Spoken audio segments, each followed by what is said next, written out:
Good evening. The opinions and statements voiced by our guests do not necessarily reflect the opinions of this network. Enjoy the shows. You are listening to WBHM Digital Broadcasting, Birmingham, Alabama.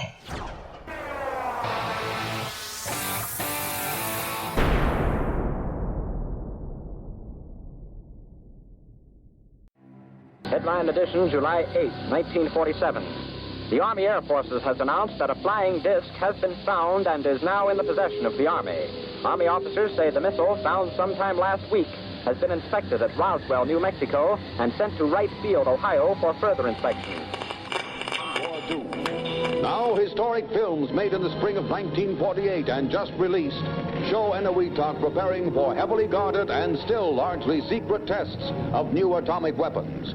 The test's purpose is to measure atomic effects on thousands of different materials, 30,000 tons of them, not, as at Bikini, to prove military effectiveness.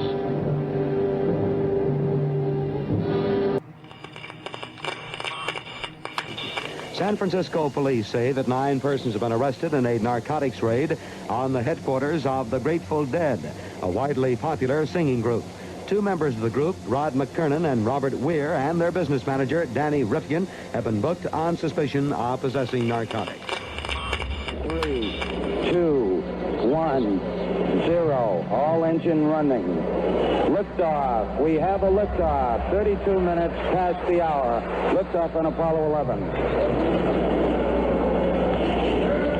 Tower cleared. Okay, we got a roll program. Neil Armstrong reporting the roll and pitch program, which puts Apollo 11 on a proper heading. I'm going to step off the limb now. That's one small step for man, one giant leap for mankind. Well, strange lights are causing a viral buzz on YouTube. Could we have caught extraterrestrial activity on a recent newscast? Brandon Arroyo investigates. As the newscast ended, the controversy began back on September 26th. What is that light shining in the back of the dark night sky?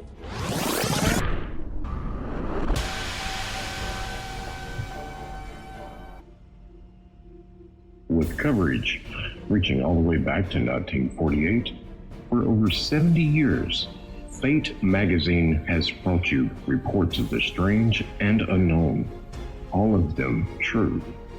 Now, Fate Magazine Radio is carrying on that tradition of setting the standard in paranormal talk radio as we report and discuss some of the most mysterious and perplexing phenomena imaginable in this strange world of ours.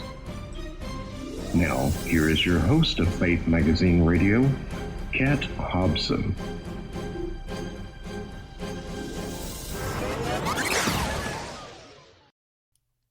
Good evening. Welcome to Fate Mag Radio, the online voice of Fate Magazine. I am Kat Hobson, your host, and I'm so pleased to be because I get to bring you guests like tonight. Before we get started, though, I do want to let everyone know that if you are celebrating Hanukkah, happy Hanukkah. I know that the candles are in process and the second were lit today, so thank you for being here. And I hope that your holiday season is blessed. And for all of you that are still scrambling for Christmas shopping and people who are celebrating other holidays, thank you for taking the time out of your schedule at this time of the year to join us, because I know that this is a pretty hectic, crazy time for all of us. I am so glad to welcome you tonight. I am really looking forward to getting to enjoy this guest, and y'all will too. His name is Dennis Stone. He is the owner of what is the oldest stone structure constructed in North America. And age dating is still an ongoing process because it keeps developing better technology every time you turn around. And I know that he has had some done recently. He is the owner of America's Stonehenge. It is in Salem, New Hampshire. It is beautiful. Y'all may remember that the last time Dennis was here, he had just gotten his, called it a sacrificial stone, repaired after vandalism had occurred. And I have to tell you that when I found out that had occurred, I was so upset. I just couldn't believe it. But he's here. He's going to tell us all the wonderful things that are happening up there in the frigid north. And Dennis, I'm so glad that you're here. Thank you for joining me. Well, thank you, Kat, so much for having me on. It's so nice to hear from you again. And I'd like to thank all your listeners, too, and happy holidays to everyone. But again, thank you so much for having me on tonight. Oh, absolutely. I've been looking forward to this. And, I am always enthralled because I reached out to you because I saw you on television when I was on vacation somewhere. And I saw that, and I was like, I have got to find this man. So I did a search. I found you. I had gotten my husband when I saw what they were discussing. I had my husband record it so that I could get your name and everything, because your site isn't supposed to be, right? That's correct. Yeah, this site shouldn't be here, according to mainstream authorities, archaeologists, historians, and scholars. This type of stonework shouldn't exist in the northeast part of the United States, or basically in North America. Exactly. So we've been hearing that for years. That's correct. Yeah, it shouldn't really be here. And yet, there you are. That's right. We can show you it.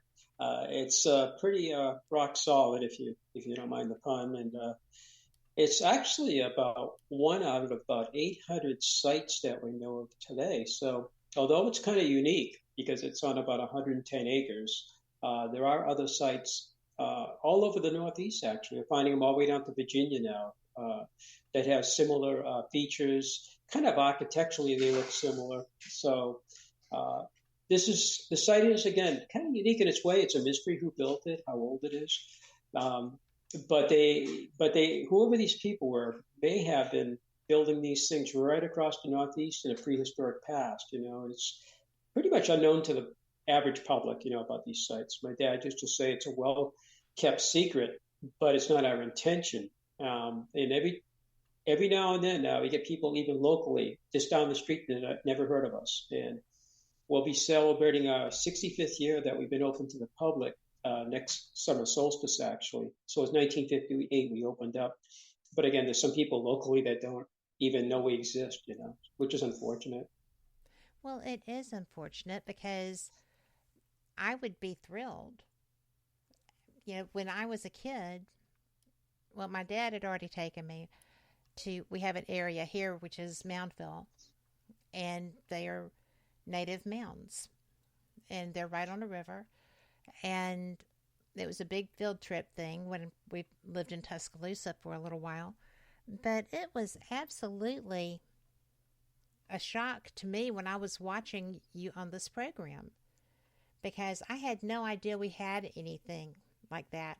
I have to hope that if I lived in the area, I would have heard about it at some point and been there. And I'm sure some of the people that you run across feel that way too.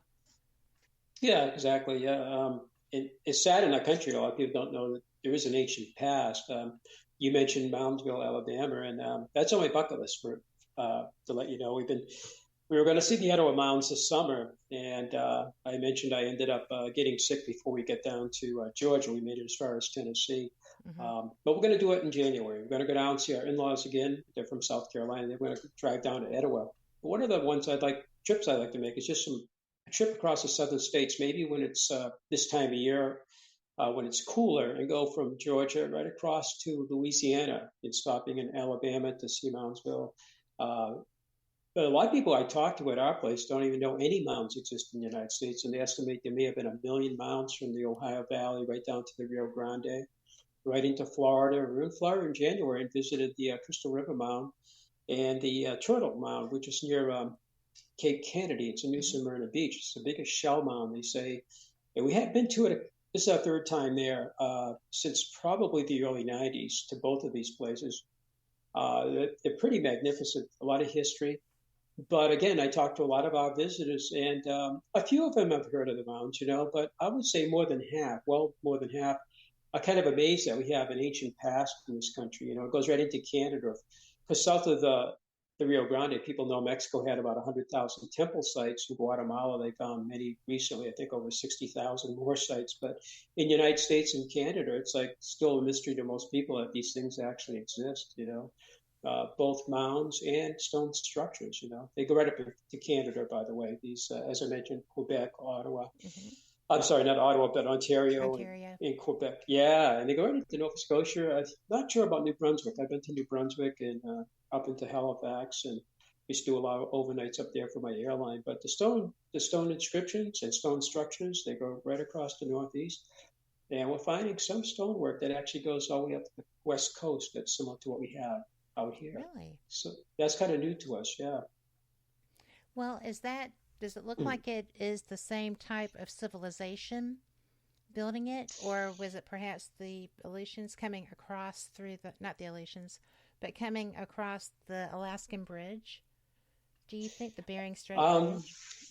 Right. That's how I think some people entered the country. One of the old ideas they came across at a certain point through that Beringa, 1,000-mile wide, land from Asia right into North America. And the people that did it didn't even realize they were going from one continent to the other because it was so wide. It was about 1,000 miles wide when the ocean was about 400 feet lower. But that's $1 million question. Only since 2016 were we aware of what we call serpent walls at our site. I think I mentioned those on the past show. Yes. And we think we have 14 of them today. Oh. Before 2016, we didn't know anything about any serpentine walls on our 110 acres. But in the spring, I found a couple of them, and I'm looking at them going like, these look like they have a head, body, and tail. They look like a snake, and they're stone walls, They taper down to the tail. They have kind of a head. And one of the other ones I found was shaped like the letter S. So it's kind of curvilinear. The first one I found was 27 feet long. It was on a ridge of bedrock. I was riding my all-terrain vehicle, picking up firewood, and I looked over it, and I've been by it many, many times because my dad used to live on that trail until he passed away in 2009. That's the way I would go to his house, either in snowmobile or snowshoeing or even on my ATV. And this time the light hit it just right through the woods. And I said, gee, that looks strange. So I walked about 60 feet to it, and it seemed to have a stone head, and it looks like the head actually slipped down. It looks like it fell forward on its chin. And then the rest of the body tapered down about 27 feet to a flat stone. And the rattlesnake came to my mind immediately. And again, it was on the ridge of bedrock, and I'm like, I think I got a snake here. But I had no frame of reference. I didn't know if there were any others on our property or anywhere else in the world. I knew about the Great Serpent Mound out in Ohio.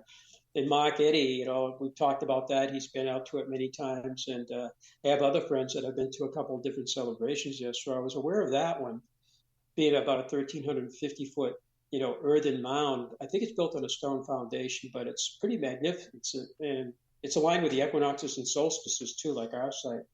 But when I saw my stone wall that looked like a snake, I was just kind of blown away by it. And then again, I wasn't sure if I was seeing it correctly. Am I seeing a face in the clouds, or that pareidolia, where you see things that aren't Absolutely. really there? But I kept looking at it, And then I found a couple more. And then I had Scott Walters and from America on Earth up with a big entourage of people, probably around May of 2016. Alan Butler from England, he's been on Travel Channel and History. They were all together. And I showed them a couple of them, and I think they're pretty amazed too, blown away by these things. But I think we got something going on here, So that kind of encouraged me a bit. And I kept looking at the walls, and my dad had looked at them for decades, since the 1950s when he got involved.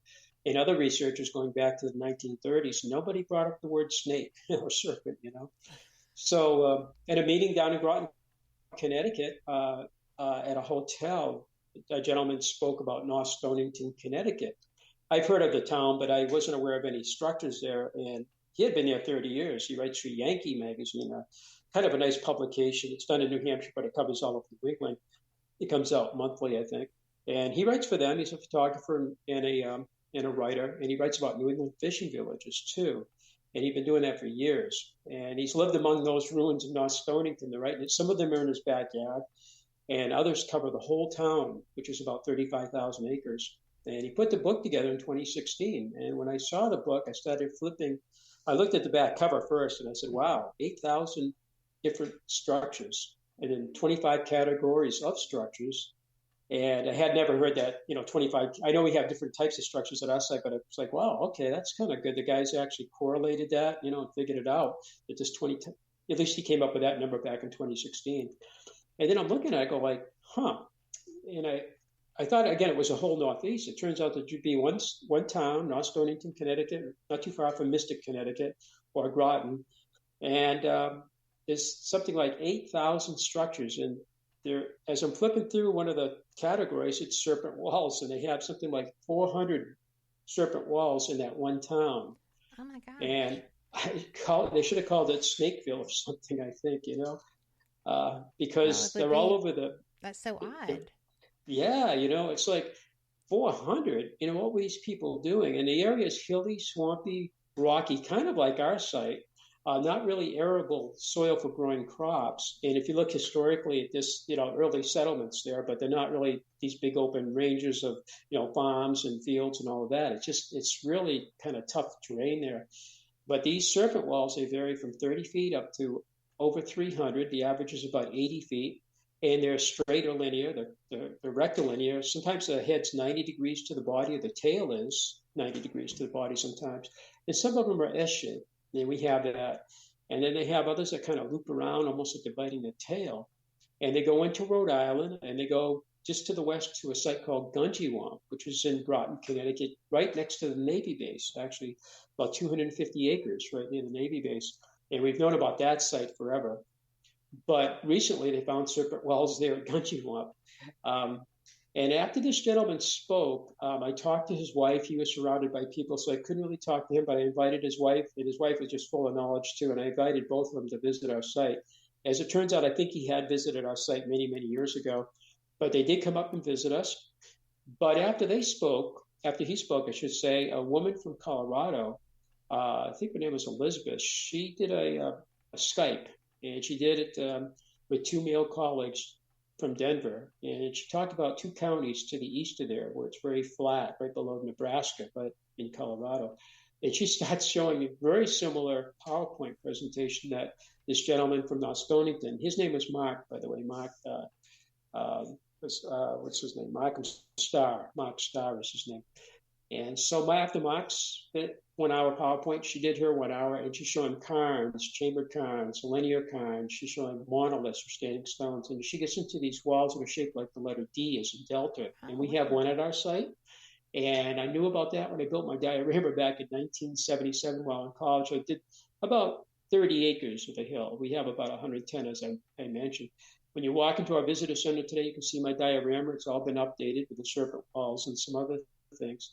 At the bottom, you'll see what looks like a letter D, one of the wall patterns. Well, they're in North Stonington, and that's one of the categories he has. When she talked, she shows her D-shaped walls 2,000 miles to the west, along with those cairns and chambered cairns and cairn fields that look like New England. And then she starts showing her serpentine walls out there. One of them looked just like one of our, what we think of. Yeah, and my wife and we elbowed each other, at the same time. And we saw it because it looks like the head of one of ours and the body behind it, It's like we're pretty surprised. I would say more than surprised, probably. We're kind of shocked to see that. It's like, wow, out in Colorado, So your question about, who were the people, we're not sure, but they are in Alabama. At Jacksonville State University, Dr. Holstein, he's been in touch with us. We've been in touch with him. He's been working on rattlesnake walls in your state since the 1970s, and he was not aware of our serpents until recently. We were not aware of his work down there. He's been doing it for over probably close to 45 years, and he's invited us to the university, and he'll take us out to a 40 square mile area of your state where there's cairns, standing stones, and other stonework, plus the rattlesnake walls. And we were going to go there a year or two ago, but COVID, just kind of killed everything on that. Yeah. So we will eventually make contact with him again. And we should be down in your area sometime. Hopefully in the next year or two, we can do that, meet up with him. Well, I hope so because, I would absolutely love, A, I'd love to meet up with you. But B, I think that your experiences, the things that you have, are so fascinating that I can just sit here and listen about them all day. I'm going to have to pull my weight in this conversation, but I just love your information. We have to take a quick break, and we'll be right back. So everyone, y'all come back too. We'll be back right after this. Warning, the following message does not necessarily reflect the views of WBHM-DB or its hosts, guests, listeners, or of any functioning adult in general. In fact, Frank should probably seek professional help. Listener discretion is advised. Hi there, Frank Lee here. I thought that I would spend a few moments telling you about the positivity from the network here. The overall message of para-unity and happiness, and how everyone here wants to get along with everyone out there, and how everything is just wonderful. Wait, Cat's not looking. Okay, I've got something to really tell you.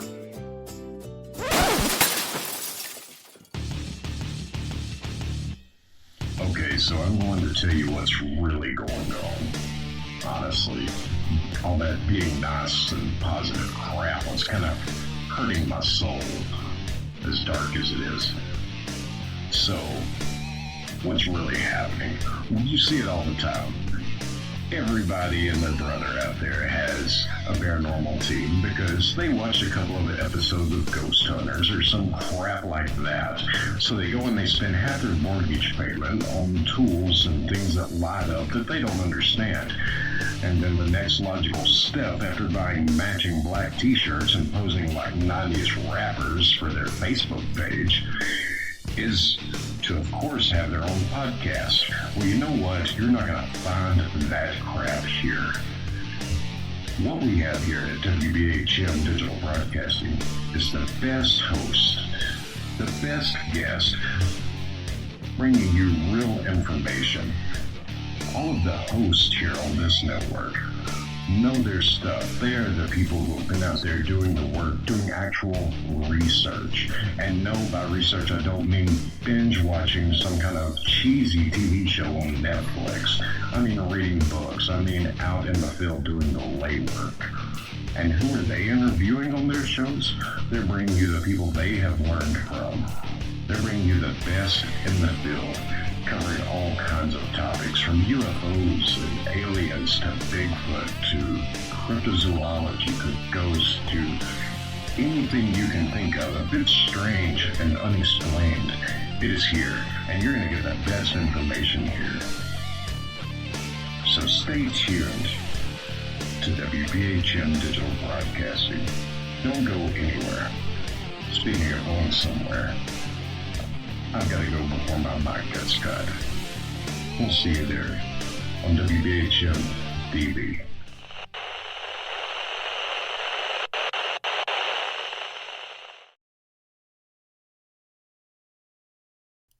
Welcome back to Fate Mag Radio, the online voice of Fate Magazine, and I'm Kat Hobson, your host, with my fantastic guest, Dennis Stone. And, you know, I'm going to tell y'all that I learn from him when he's here too. So if you have questions, put them in chat. If you're on Facebook, you can send them to me in my messenger. You can put them on the Fate Mag Radio wall. Somebody will get them to me. But I'm just mesmerized. I love this stuff. I think it's so much fun. So, you know, Dennis, I have just been so shocked by all the different things that you have found similar to yours across this nation, and I'm certain across this globe. But you're looking at North American structures right now. And when you were telling me about the gentleman at Jacksonville State University, which is not an hour away from me, so I'm going to go find him and talk to him. But I found that out about Ray Moody too, the life after death gentleman. So everybody's within, chatting and lunch range, so that's a good thing. But I have not heard until you said that of rattlesnake mounds. Is that something that's here, or is it something? I think I understood you to say like through the Southwest. Well, the ones down in Alabama that we found out about 2 years ago, I think 2020 is when I got in contact with Dr. Polstein, and we were messaging each other for a while, and then he invited my wife and I down to visit him at the campus of Jacksonville State University, and then he was going to drive us over to this area. About a 40 square mile area, like I mentioned, and he was going to show us some of the stonework. Some of it's very large cons. Cons can be of various size, various heights, and they can go back into the ancient past. It can be something like the Appalachian Mountain Trail that goes from Maine all the way down to Georgia has cairns on it. And they go right through the White Mountains in New Hampshire. You can see the cairns. They're trail markers in some cases. Sometimes they're donation piles. Sometimes they mark where a battle took place, Right. Or somebody may be buried, perhaps. And so they can be for multiple uses. And we really don't know what all these cairns are used for. But the ones that he has down there, I guess, are quite large. And that's why I want to see them before I say too much and say the wrong thing. But the description I have on him, and I saw a few pictures of some of the stonework down there that he's put on his own YouTube, and he's put a couple of pretty good YouTube videos out about this. But again, I really want to see it firsthand. But what's described as big cairns. There's some standing stones, I guess they're referred to as monoliths, and there's also his rattlesnake walls. And from what we can see, the rattlesnake walls do look like a snake. And I think they're a little bit smaller than the ones up in the Northeast. Not to brag that we have the big serpents, but Right. but they do look like snakes, and they're the same idea that we have all over the Northeast. And actually, the woman in Colorado showing hers, looked like, in fact, one of them looked just like one of our 14 at our site. And you mentioned during the break about a horned serpent or two horn, like I guess the plumed serpent coming out of Mexico into the Ohio Valley. And one of the researchers that lives near North Stonington, and is a friend of Mark's now, his first name is Doug, he asked me about 2 years ago, do you have a two-horned serpent there? And I says, no, I don't think so. I mean, it could have been one. Some of these have been damaged, a little bit, they're pretty intact, but maybe the horns fell off. I don't know. But I said, I do have one that has something that comes up over the back of its head. The wall is actually built up to a peak. And then there's the head in front of that, And when I used to go to Halifax all the time when I flew in there for the airline for, almost 15 or 16 years. We took vacations up there. And the Mi'kmaq, we went to their museum up at Prince Edward Island.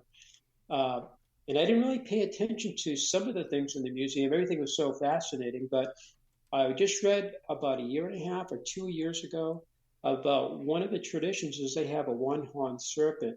And when I mentioned that to Doug, he's been up just recently to do more photogrammetry, of these serpent walls, taking thousands of pictures. He has a computer software and he can do this 3D thing with them. The serpents just stick out like a sore thumb. But when I showed it to some other people, they say, yes, it does look like a horn on the back of the head. So could that tradition come all the way down from that area? Very possibly, because they did trade long, long distances. And Native Americans would go long, long distances in their travels too, So we have possibly a one-horn serpent. And when that lady showed her one of the first serpents she showed in Colorado, that's when my wife and I each elbowed each other and said, that's our serpent. It had the same triangular head and the body behind it. I don't think the one out there had a horn on it, though. I think it just kind of went flat back from the head right into the body, versus ours has this big kind of the rock walls built up and then it drops off to the head kind of thing. So, but they seem to be all over North America, including your state. So it's another good reason to come down there, and maybe visit you too. Go see Mountville and go see the serpents. That'd be great, And, you wonder what else is hiding out there, all over the landscape. Because they keep finding these things, They're in Ontario, Canada, I think up near Peterborough, Ontario. There's a stone wall that's shaped like a serpent. They thought they found one on Oak Island. Turns out I think it was a midden where they threw rocks. Somebody just threw a bunch of stuff there. It was kind of exciting when I heard about it about 2 years ago. But I think the verdict on that serpent in Oak Island, I think, or turns out to be just, I think, where people threw rocks. It was kind of a disappointment, but that happens too. But, all the way from the East Coast, all the way out to your state, and they go into Colorado. And then after Colorado, I found out that out by Weed, California, which is by Mount Shasta, I got about 110 pictures from that same gentleman. The guy's name is Doug, the researcher. Both mostly photographs and a few diagrams. And what they have in Weed on the hillsides are all these stone walls. And you look at the stone walls, and there's various patterns that look like some of the patterns at our site and other Northeast sites, chevron patterns, zigzag patterns, and other types of patterns. But they have, again, serpent walls there. You look at them, and it's like the head, the body, and tail, about almost 3,000 miles to the west of us. So, that's crazy. The question is, are these people in contact with one another? Were they the same people? Did they exchange these ideas when they were trading goods, across the nation? I mean, we just don't know. We have no idea. We didn't know these things existed until a few years ago either. So it's going to take a while to kind of sort through it, I think. I don't think most mainstream people are aware of this either. We just had a University of Connecticut. He's runs, I hate to give out ages, but I think he's close to retirement. And he's a little bit older than me, and he came up, and he's been working on a site I mentioned before down near the Navy base in Connecticut. The state actually put him on, already he's been on it for 14 months because they bought the Gunji 1 property, the state did, from the YMCA. And I think they're going to preserve it. They're going to research it, and that's why they got him involved with it. He's mainstream, and he's never been involved with these stone structures that I'm aware of. And Doug, again, has been a big help introducing him to this site and North Stonington too. And when he came up about 6 weeks ago to see our site, he was, I think, kind of blown away by our site because he's heard things about it. He's heard some, the mainstream comments about it shouldn't exist.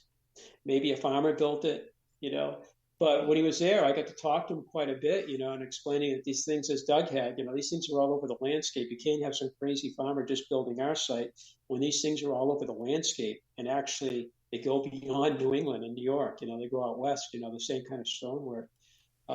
So I think he's going to get interested. He has a lot of pull. He's probably getting close to 70 now, in years. And so he's got a lot of experience, a lot of pull. He knows a lot of people. And it might be very helpful for somebody like that doesn't have to worry about his career so much, maybe his reputation, but to stick his neck out and say, hey, I think there's something going on with these stonework across the Northeast. It's not early farmers from 200 or 300 years ago, a bunch of crazy farmers putting up these weird structures and serpentine walls and standing stones all over the place. That something else is going here. We have an ancient history like most of the world does, so maybe things will change. But nobody thought that we had ancient history. Right. Because we're such an upstart. Yeah. There's nothing ancient here. Yeah. Nothing to one see. of the Today Show hosts, actually, she's wonderful. She used to be in a local station in Boston before she got on the big time in New York. She's originally from New Jersey. And I don't want to give out a name, but she was really a sweetheart. I worked with her for about 8 hours one day. And she was with a cameraman, and she was at our site all morning from 4 to 11. I saw her, I think 2 years ago. She had been with Today Show for a few years now. And it wasn't Savannah Guthrie, but she had just come back from the Middle East, and they're talking about the ancient history of the Middle East. And it is pretty amazing over there, so much history, and history too. But one of the comments by this woman who I spent all those hours with, and my family, we really liked her, But when she said it, she kind of shocked us. She goes, well, isn't that such a shame? She goes, United States, we don't have any ancient history here. I almost fell off my chair, After all the time she spent at our site, but even Mesa Verde, the first archaeological site, national park in this country, that's an amazing place. And there's just thousands of those cliff dwellings out west, never mind the mounds across the nation, and then even the stonework in the Northeast, which actually now goes further out west. But to hear that, it was like, wow, she kind of summarized what most people feel about, there is an ancient, there's nothing out here in North America, no ancient history, And, well, it just goes to show that Yeah, like from Jurassic Park, life will find a way, whether it's supposed to be here. Apparently, no one told them they weren't supposed to be here, so here they were. And I'm always fascinated because even though so little is known about the people that were there, people. Your site was actually attacked by people who knew even less about it than you do, right? Or than the other researchers know about theirs and all this other stuff. And I just find that I was very upset when I heard what had happened, and which I guess you knew that, but it was one of the best moments when you were able to get the call it the sacrificial stone repaired. I would never have thought that would be a possibility.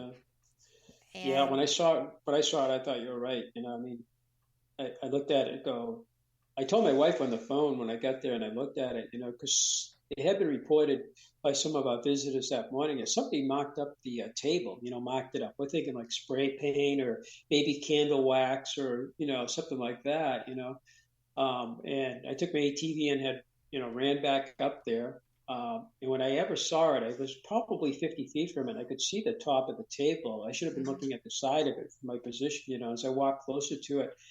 All of a sudden, I knew I was surrounded. All the walls looked like they had been spray painted in kind of a light gray color. I'm like, did somebody spray paint all these walls, all around the table area? It was like, what? Until my mind couldn't wrap around that. So I looked back at the table, and then I'm almost like I was in shock. I'm looking at the table. The whole table's on its side. It's 9,000 pounds, right? And they had knocked two of the.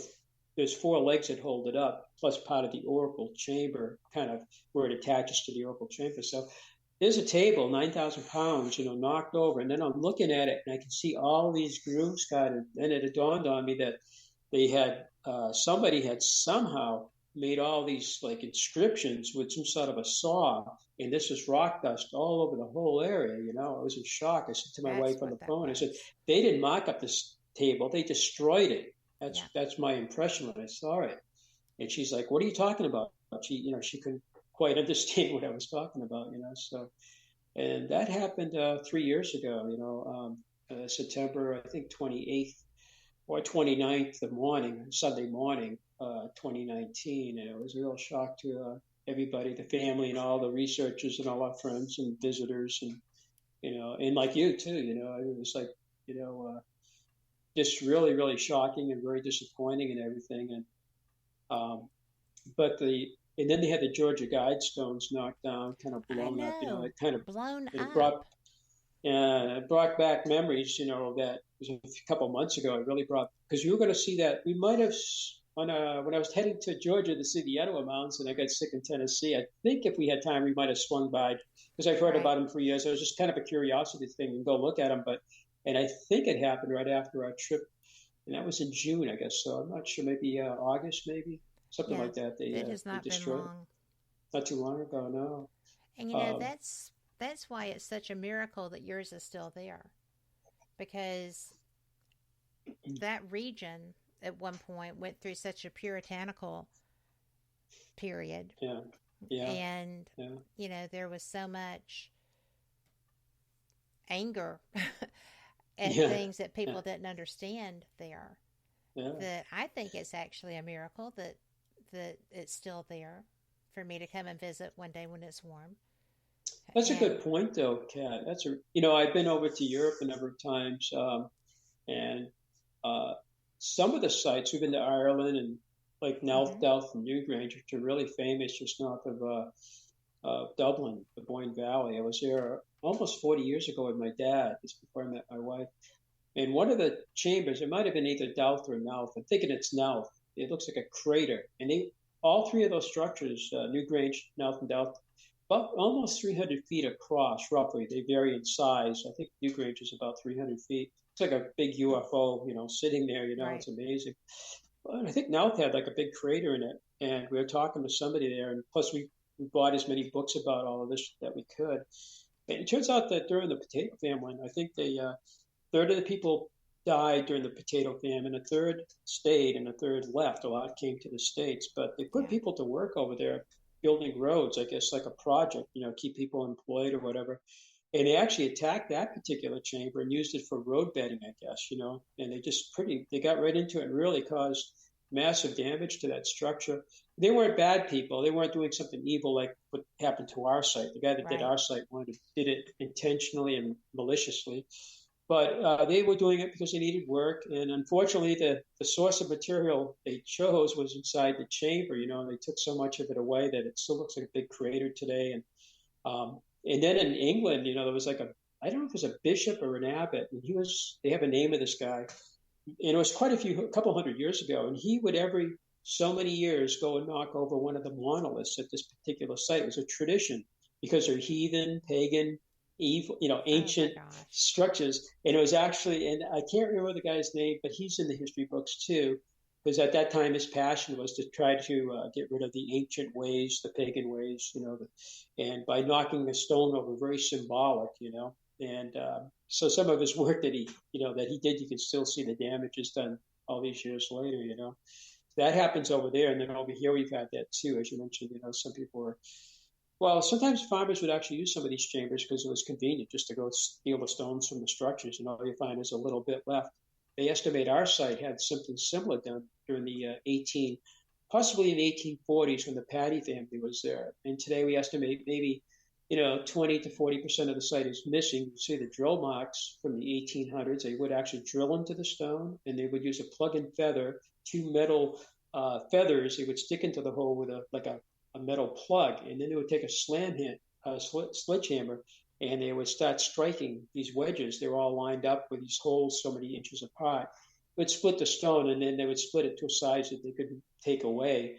We think the stones didn't go down to Lawrence and Andover, Massachusetts, as we used to say back in the 50s, 60s, and 70s. I think they probably went to local building projects, maybe within a mile or two.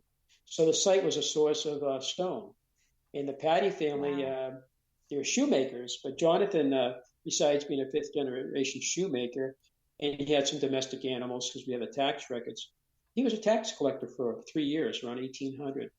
And he knew the tax laws. And if you quarried stones, you paid a tax. If you didn't quarry them, because the ancient people did it for you, and the stones were already loose, you didn't pay a quarry tax. So I guess he saved a little tax money by, because of that, because of the laws. And he knew the laws. So unfortunately, our site did suffer some damage back in just like they did in Europe, And that's usually used against us too. Like, well, your site's so disruptive, it's this and that. It's not, it's so damaged we can't tell anything from it, which is not true. They can go to a similar site in Europe and pull out a lot of information just like we do. Absolutely. It doesn't discredit the site, but it's just an unfortunate part of the history of the site. Some stuff is missing today. Yeah. And it's, it's sad that it seems to be part of the history of so many sites. Many of them, yeah. But we're going to take a break. I can't believe this is flying by so fast, and we will be right back. Y'all come back too. You're listening to WBHM Digital Broadcasting, the best in paranormal talk, only on Paranormal Experience Radio, broadcasting live out of Birmingham, Alabama.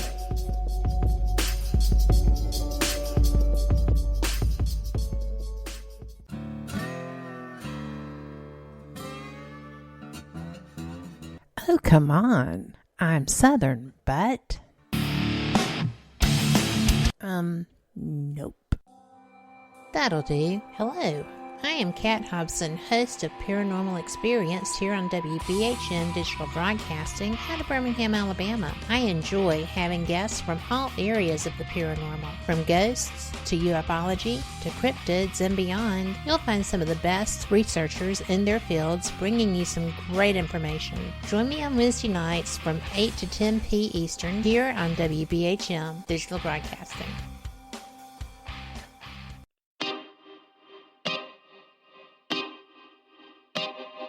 This is Jason Bland, host of Midwest Paranormal Presents Paranormal Soup, where we stream live as a webcast every Sunday night, 11 p.m. to 2 a.m. Eastern, with guests who will blow your mind. Live ghost box sessions where you can call into the show to see if the spirits will talk to you, and the World Wide Web of Weird with the latest in paranormal news and evidence.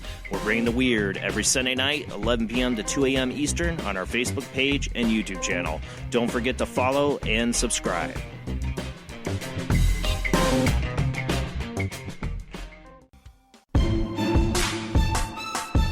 You are listening to WBHM Digital Broadcasting, the best in paranormal talk only on Paranormal Experience Radio. Broadcasting live out of Birmingham, Alabama. Thank you for listening to WBHM Digital Broadcasting out of Birmingham, Alabama. The time is 45 minutes after the hour. Welcome back to Fate Mag Radio. I am Kat Hobson, your host, and lucky to do it. I am joined tonight by Dennis Stone, who is the owner of America's Stonehenge, and we have been talking about sites similar and how weird it is that there are so many different types that are so similar while being so individual. And Dennis, I wanted to mention, you talked about the place in Kentucky, and there was another one farther west of the open-mouthed serpents. And to me, that just sounds a little freaky. I wouldn't like that. I don't like snakes, period, but I would like yours. So, how many different types of serpents have you come across so far with your research and your adventures?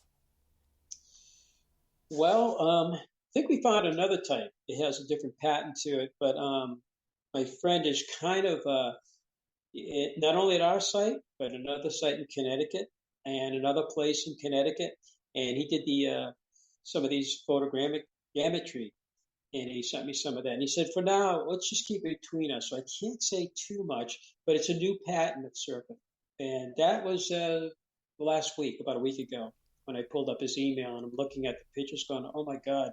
And I've known about the wall at our site, and I've been thinking about it for a long, long time. It actually is in what we call the main site, which is about 1 acre, surrounded by a chain link fence that was put up by the first researcher, Mr. Goodwin, back in 1937.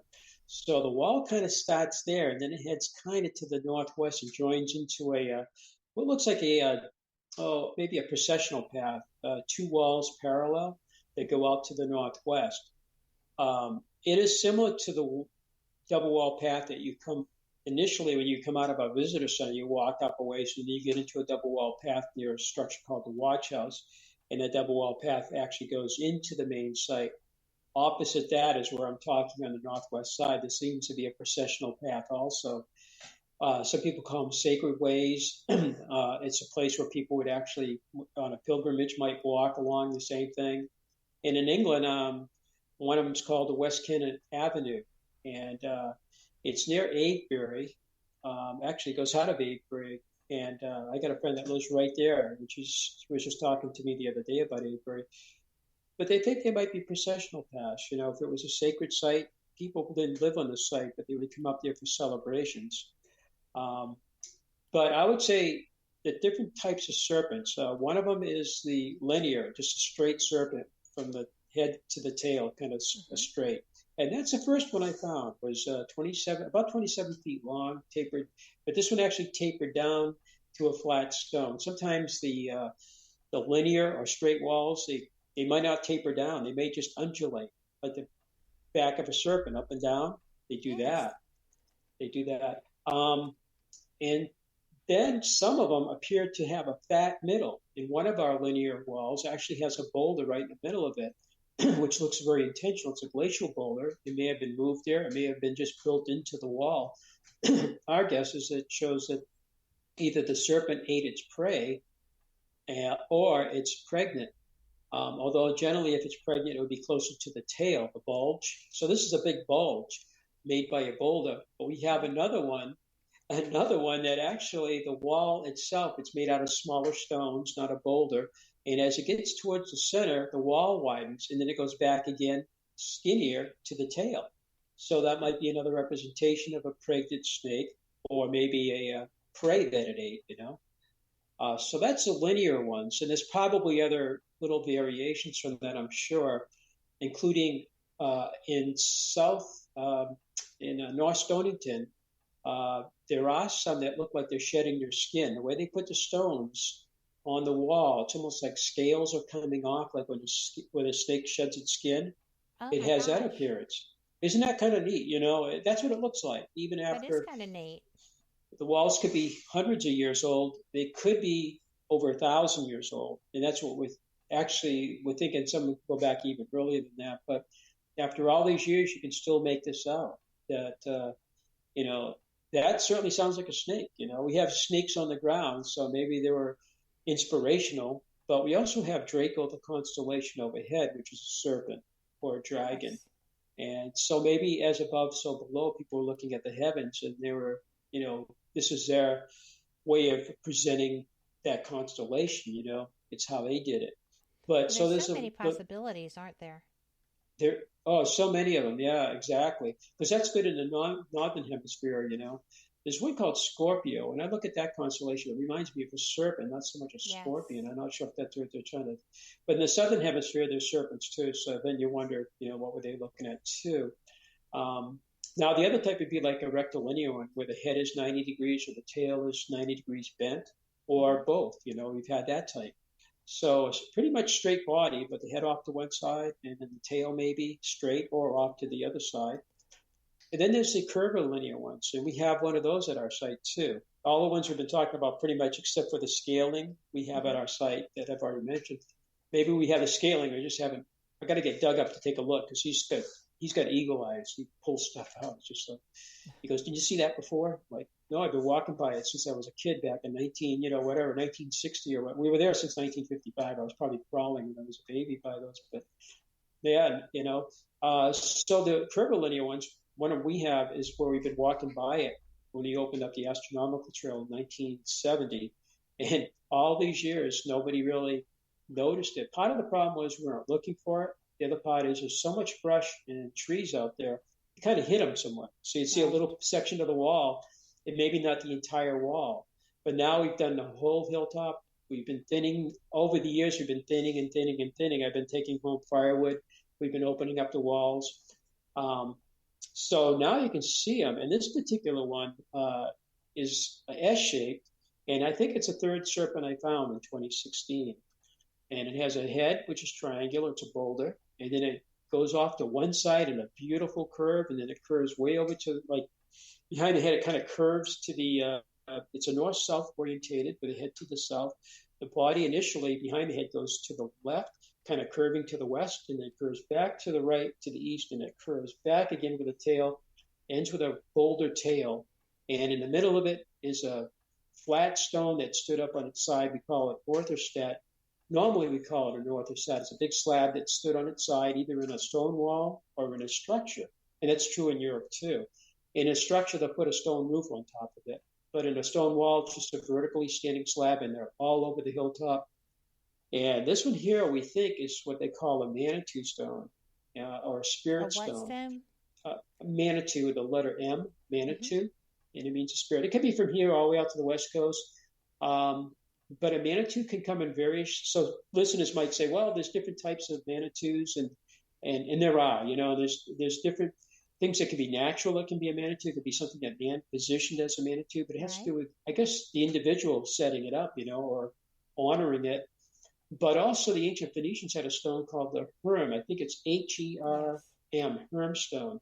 And in one of the books I have in our library, I'm looking at it going like, it looks like that stone too. So it's like a Manitou stone. Up in Vermont, there's some Manitou stones in a book called Manitou. It came out in 1989. It's a wonderful book by Byron Dix and James Mayberg Jr.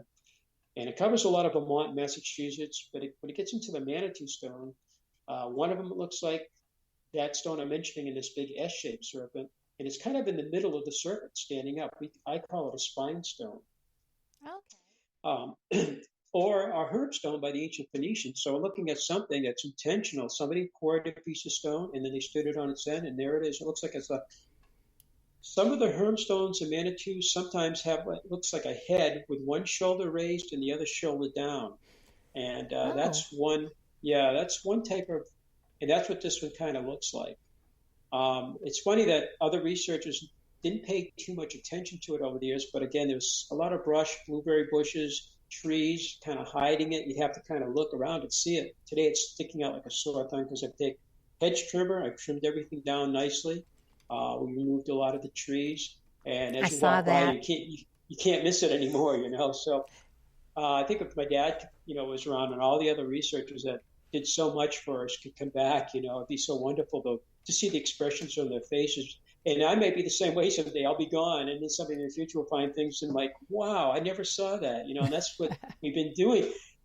Another type of serpent would be one that would kind of loop around and bite its tail. And in ancient Egypt, in Greek, and other cultures, it's the Ouroboros. Ouroboros would be like the symbol of eternity, the circle of life, and it might have other meanings too. And I think we might have 3 Ouroboros. The biggest one we have is the watch house, and I think I sent you those photographs. Yes. LiDAR imaging of that. And that one there starts at the watch house. We knew the wall behind it, ever since we opened. The good one knew the wall was there, but we never really noticed the wall undulates behind it, just like the back of a kind of a serpent. Maybe as a kid would draw, up and down, up and down. And the head is a gigantic, glacial erratic or boulder, but it looks like a serpent head. And then the wall behind it undulates, and it goes 2,550 feet. It goes around the whole. We have 110 acres, but the main site's 1 acre, and surrounding that is 15 acres where the astronomical alignments are. And that's where we let our visitors walk pretty much since we opened, although we expanded it in 1970 because of the astronomical trail. That wall touches every astronomical foresight. In order to have an alignment, you have to have 2 points: your back sight, the one closest to you, and then the foresight, the one that you're looking at the distance. And beyond that, you'll see a moon, the sun, or perhaps a star. Although stars near the horizon tend to get extinguished, but if you're up in elevation or you have a stone high enough, you can look up at an angle. You can see a star rise or set like Sirius or, Rigel, Aldebaran, I think. But that wall touches every astronomical foresight. It goes counterclockwise, and it comes back after 2,550 feet. It does like a hump right in front of the watch house, which we always knew. It says like that wall's kind of crescent shaped. It's pretty big too. This big hump in it, and then it does a 90-degree turn. And if you look at the LiDAR image I sent you, it looks like a pointy tail pointing right at you. Yes. And it's right in front of the mouth of the serpent. The mouth. It's amazing. So I think it could be Ouroboros. We're not sure. Well, it's exciting that you still have things that you're finding out, though. Yeah, it's never boring. Yeah. It's constantly changing. So the thing is, I'm up there every day, and I'm sure people at other sites across the Northeast, a lot of people out looking at these sites, what are they missing, and what will they discover, Someday you'll be looking at it in a certain way and go, oh my God, I never noticed that before, something significant though, especially like the serpent. Like a snake. A serpent when you're getting your kindling and firewood. I still think that's the best. I love that. Because this is not something new to you. This is a family site. And the fact that you just came across him, I call it him, but you came across this serpent, was just, that blows my mind. What also blows my mind is that it's almost time for our break. But, I've put several pictures already up. It's on my personal Facebook site, and I'm going to put them over on Fate's site as well.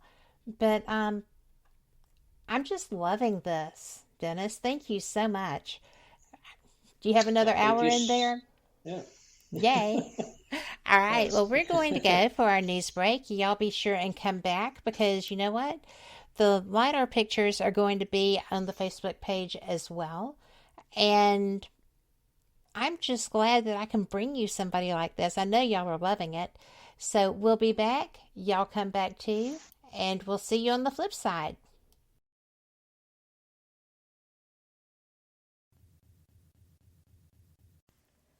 Live from NPR News in Washington, I'm Janine Herbst. The House Select January 6th Committee is preparing the next steps of its investigation. NPR's Mara Eliason reports members will vote tomorrow on criminal referrals against former President Donald Trump.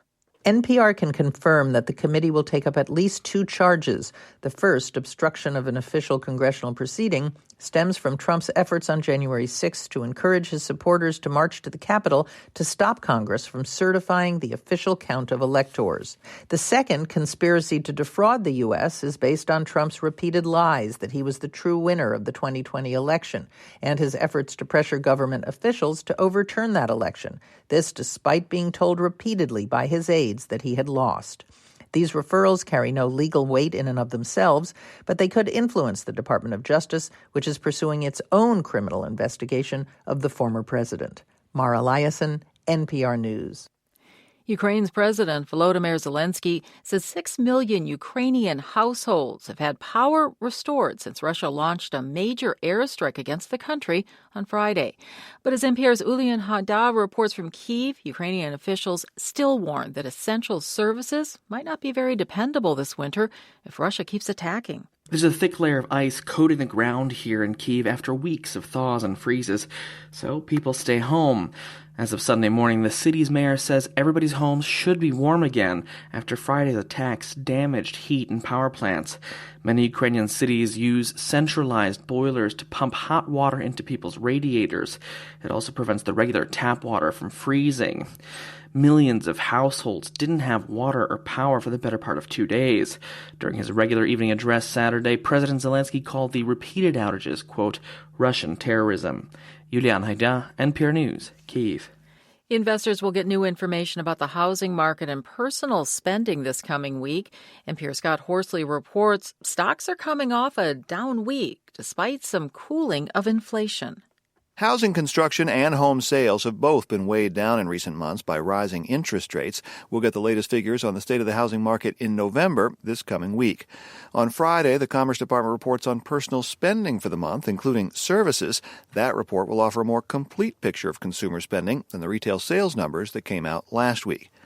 Investors were spooked by news that retail spending slowed in November, especially on big-ticket items such as cars and furniture that are most sensitive to interest rates. All the major stock indexes lost ground this past week, with the Dow falling 1 2/3% and the broader S&P 500 index down more than 2%. Scott Horsley, NPR News, Washington. And U.S. futures contracts are trading slightly higher at this hour. You're listening to NPR News. At the World Cup in Qatar, Argentina beat France 4-2 in a penalty shootout. NPR's Carrie Kahn says Buenos Aires, Argentina, is bursting with pride. People are saying they needed this victory. Argentina is in terrible economic shape. Inflation is almost 100%. People are hurting here. They needed it. And if a country could will a victory, I think they just did. NPR's Carrie Kahn. It's the country's third trophy, but the first for one of the world's best soccer players, Lionel Messi, who finally achieved his goal of winning a World Cup. The overturning of Roe v. Wade is having an impact on TV. A new report says abortion showed up in nearly 25% more shows compared to last year, as NPR's Elizabeth Blair reports. In a September episode of Law & Order, a teenager from Texas goes to New York to get an abortion. The ban in Texas took effect 30 days after Roe was overturned. She didn't know what else to do. She gets help from an abortion fund volunteer. Steph Harold, who did the study, says depictions of abortion in 2022 were slightly more realistic than in years past. They portrayed a lot of the contemporary obstacles to abortion care that real abortion patients face. But the study also found that most TV shows get the demographics wrong. Nearly 60% of the characters who got abortions were white. In reality, most abortion patients are women of color. Elizabeth Blair, NPR News. U.S. futures contracts trading slightly higher at this hour. I'm Janine Herbst, NPR News. What's happening on NPR podcasts? More neighborhoods. More identities. And more perspectives. The more of the world that you hear, the more you hear the world as it really is. NPR Podcasts. More voices, all ears. Find NPR wherever you get your podcasts. Welcome back to WBHM Digital Broadcasting out of Birmingham, Alabama. The time is 5 minutes after the hour. Welcome back to the second hour of Fate Mag Radio, the online voice of Fate Magazine. I am so glad that you are here tonight. I know that you are loving all this information that you're getting from my guest, Dennis Stone. And, you know, you can get information at fatemag.com because Fate Magazine has been in publication since 1948. We have back issues if you have something that you need for your collection. And we have new stuff coming out. I just got my new e-copy. And oh my goodness, you would not believe the beauty of some of the covers that we have. They're just amazing. So, fatemag.com, update your subscription or start one. And we have goodies too. So, help yourself and just enjoy perusing the site. And, you know, my guest, Dennis Stone, is fantastic. Dennis, I'm so appreciative of your time here tonight and the fact that you love what you do so much that you make other people excited just listening to you. And I have something that I'm going to ask about if you don't get to it. So don't worry if you run out of something to say. Not that I think that will happen. But, yeah, when you love something, you just want to share it, don't you? Yeah, we have my granddaughter now, and she was born, a little over 2 years ago. So she's a fourth generation, you know, and she's over there 4 days a week with us. So she's growing up in the place just like my son did. And I pretty much grew up there too. It was my dad, you know, that was listening to a radio show on a Friday night, one of the biggest stations in New England, right out of Boston. And it was a show called Yankee Yarns with Alton Hall Blackington. And he was from Maine originally, and he might have lived up there, but he traveled to Boston. He did his radio show, and it was syndicated all over New England. And on a Friday night, my dad just happened to be listening, and it was all about this site only 7 miles from where he lived. And again, you know, just like we're talking today, it's not that well known, you know, throughout, you know, North America. Right. But and he had never heard of it. He lived right down the street, basically. And the whole show was about these unusual stone ruins in North Salem, New Hampshire. It kind of blew him away, you know. So that was in 1955. So, you know, we're getting close. Not too long from now, it'll be like 70 years, you know, we've been involved. And it does go back to the 1930s with the first researchers. So we've had 85 years of research going on. And my family's been involved, you know, with the operation of the museum for almost 65 years now. Wow. So it's Time kind of hard to flies. believe, really. It does, yeah. It really does. Well, and people need to know that, you know, they can come and tour this, and they can go to your museum and get educated about what they'll be seeing or what they have seen. Do y'all conduct tours, or do you let people just wander? Yeah, people can come up and they basically guide themselves around the site at their own leisure. We used to give guided tours when we opened back in 1958. And we had guides. We'd have several guides, and they have their khaki uniforms on, you know, with a name tag and everything. And depending on the staffing level, people would come in and have to wait for a guide, you know, and then they go on the guided tour, maybe 45-minute, because we have more now to see, but maybe a 45-minute tour to an hour tour, depending on how many questions people ask too, I guess. But in the 1970 was my first year to work as a guide, and that was the first year we didn't do guided tours on a regular basis. So 1969, I guess, was the last year we did that, and I worked there putting bumper stickers on cars, you know, and also in 68. But when I started in 70, we posted guides on the site, kind of keep an eye on the site too, you know, so people wouldn't be climbing over the structures and everything, and to be there to help guide people through the site in case you needed, like, which way do I go to the next thing? or, hey, please don't climb on top of the table or the structure, Try to preserve both you and the artifact. Everything's considered an artifact. And today we have signs up there that, have some of the basic, rules like please don't take anything, please don't climb on the structures, don't, no inscriptions, people not marking the stones and things like that. We don't need to know that Terry loved Sally back in 1972. Right. Yeah. Big deal. But so we're offering just before COVID set in VIP tours, and I started that maybe after I retired from the airlines, maybe 2 years afterwards. But COVID kind of shut that down, and we might go back to it. It would be by reservation, and it's like a 2.5-hour tour. And I take them to see some of the serpentine walls that aren't, on the 15 acres. We have to go off of that a little bit.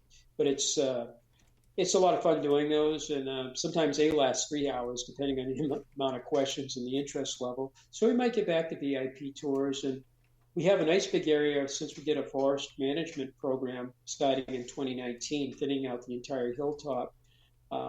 And it had a lot of advantages. We hired a licensed forester. He went to the University of New Hampshire for his degree, and we interviewed several of them, and a few of them in 2018. And we hired this gentleman. He did a wonderful job. Oh, excuse my dog barking. But it's nice for it not to be mine for a change. Yeah, I was going to try to blame it on yours, but I wasn't thinking too quickly there. But we may do like Friday night stargazing. And when they did the forestry project, they had a big area they opened up. And it does open up the heavens there. It's a beautiful area. And we could do it on Friday nights. We could talk about the 57 alignments that we have with the sun, moon, and stars. Serpentine walls and how they may relate to the constellations like Draco, for instance. And some of the illuminations. And because we can look at the heavens and, see what's up there too. Some of the other constellations, even like Cygnus, looks like the Northern Cross. Some of the shapes of some of the structures found over in Europe and also in Mexico that I visited are cruciform in shape, and it may have been inspired by that, perhaps, just Cygnus in the Northern Hemisphere. So we might do something like that, and so there's different things we want to do, but what they can do is go on our website, and it's, I guess we'll mention it at the end, but on our website, there's a free mobile app download, and you put that on your phone, and then you're a lazy boy at home, no matter where you live in the world, you can actually do a complete virtual tour. Mm-hmm. It talks to you, it has pictures, and it has text about all the different features that you would see if you were there visiting. So for those that can visit, it's a nice way to visit virtually. For those that will be coming, it's a nice way to kind of get an idea what the place is all about before you come. And then if you use it at our site, it will take you on the complete tour. Because we have a 4-page map, and that basically is the same with updates that we've been doing probably since 1970. We had something a little bit different before that. We had guided tours, but we also had a little different map system. So that map system's been around for about 52 years. We give one of those to everybody, and then they can download the app. If the phone dies, they can go back to the paper map as they're walking around. That happens quite frequently up there. Also, a 12-minute video is on our website, and they can get a good idea and see if it's something they're interested in actually seeing, and visiting.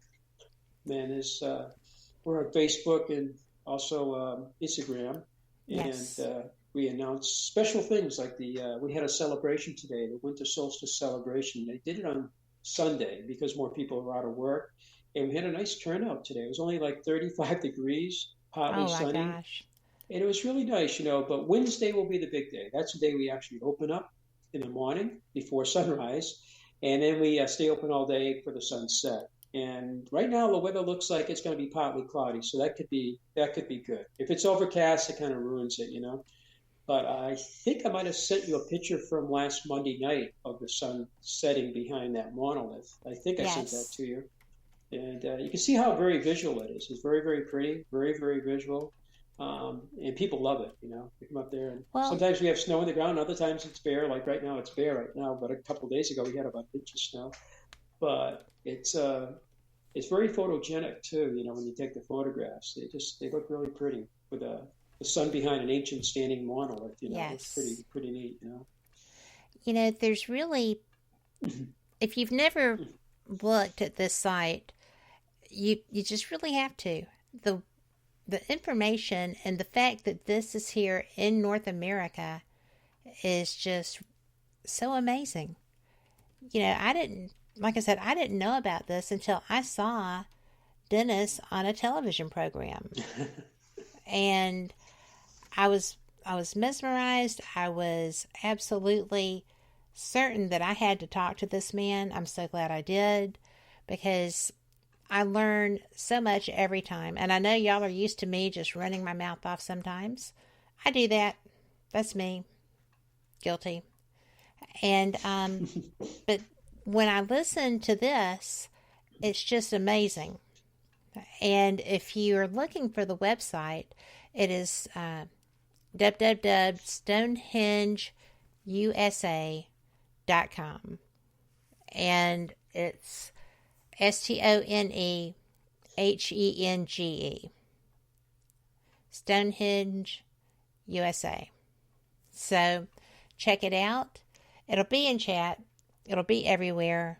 But, you know, this is just something that it's such a gift that we have this here.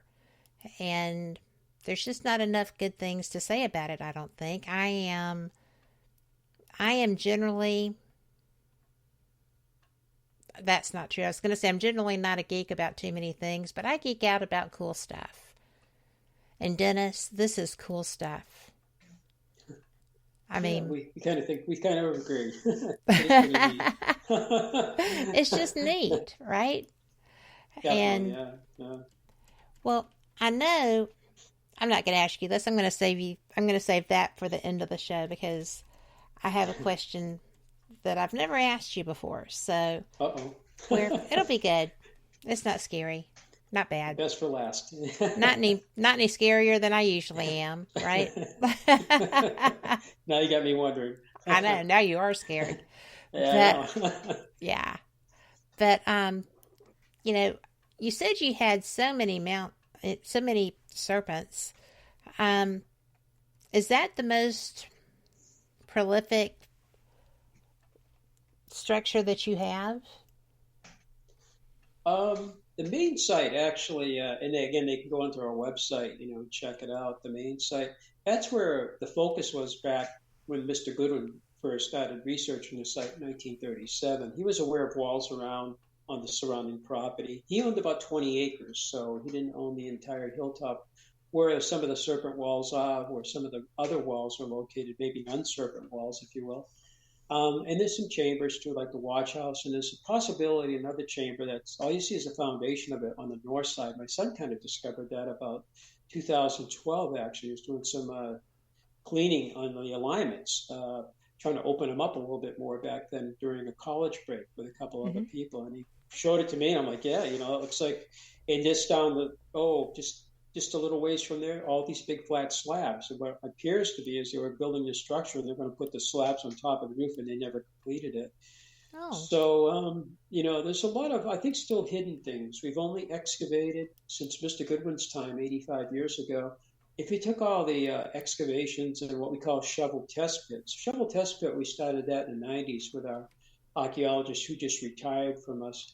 It's an STP, and it stands for shovel test pit. And it's about a 50-centimeter diameter hole, square. They go down to, they hit bedrock, or what they call a pre-occupational level. And we ran one per acre approximately starting around 1993. And we continued that up to her retirement. To just about 2 years ago, she retired. And she's just heading to Florida right now. She sent us a Christmas card. She's in her 80s now, so she can't really do the work anymore, but she was a president of the New Hampshire Archaeological Society when she joined us, and she's still a member. And she was a mainstreamer who came to our site back in the late 80s, and I think the site grabbed her and never let go of her.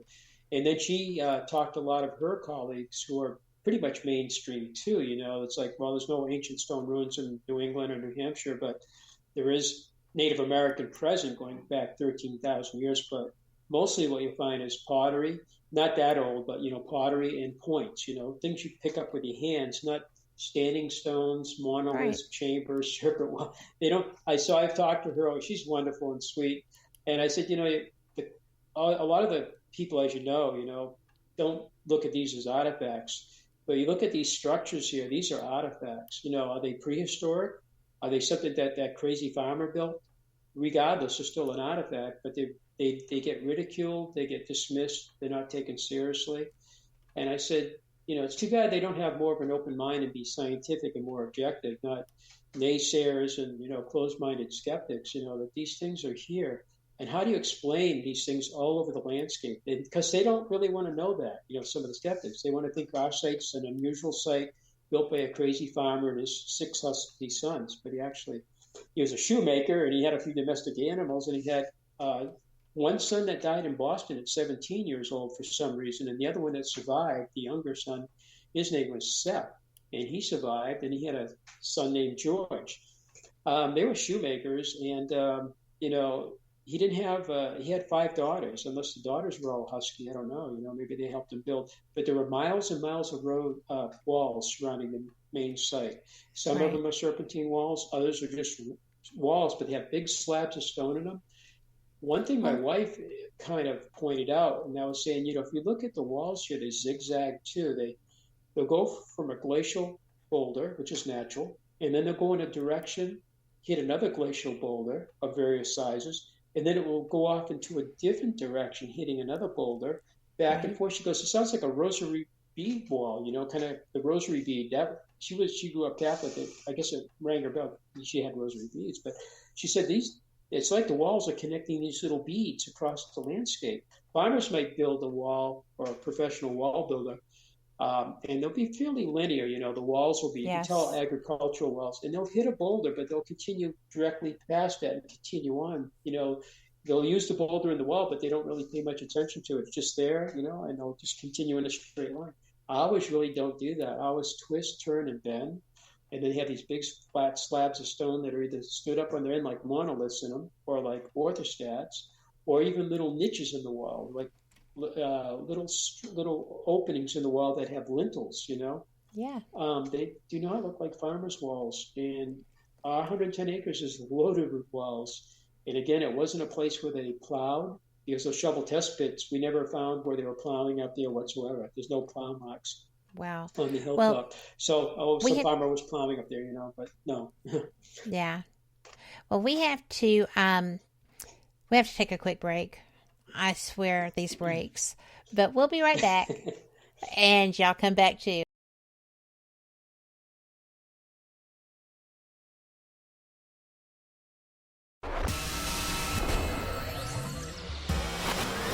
You are listening to WBHM Digital Broadcasting, Birmingham, Alabama.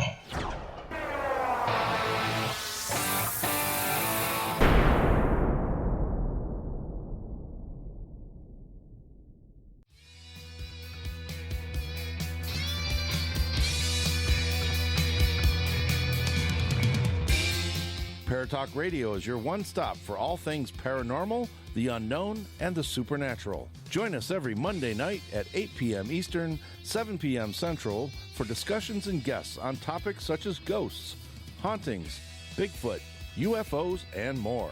This broadcast is rated M for mature and intended for listeners over 16 on paratalkradio.com.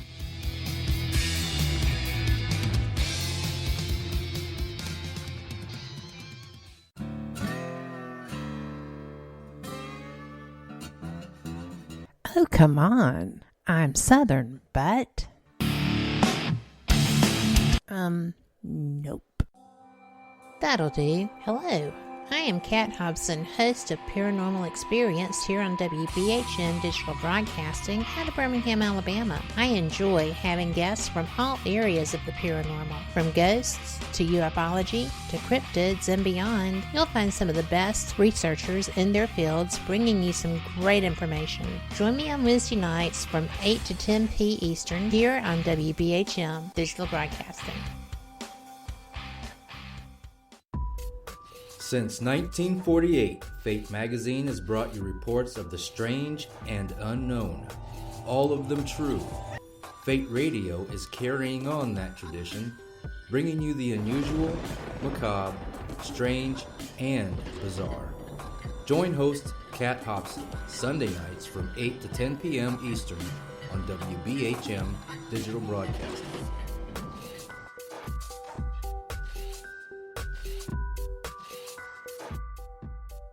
Thank you for listening to WBHM Digital Broadcasting out of Birmingham, Alabama. Since 1948, Fate magazine has brought you reports of the strange and unknown, all of them true. Fate Radio is carrying on that tradition, bringing you the unusual, macabre, strange, and bizarre. Join host Kat Hobson Sunday nights from 8 to 10 p.m. Eastern on WBHM Digital Broadcasting.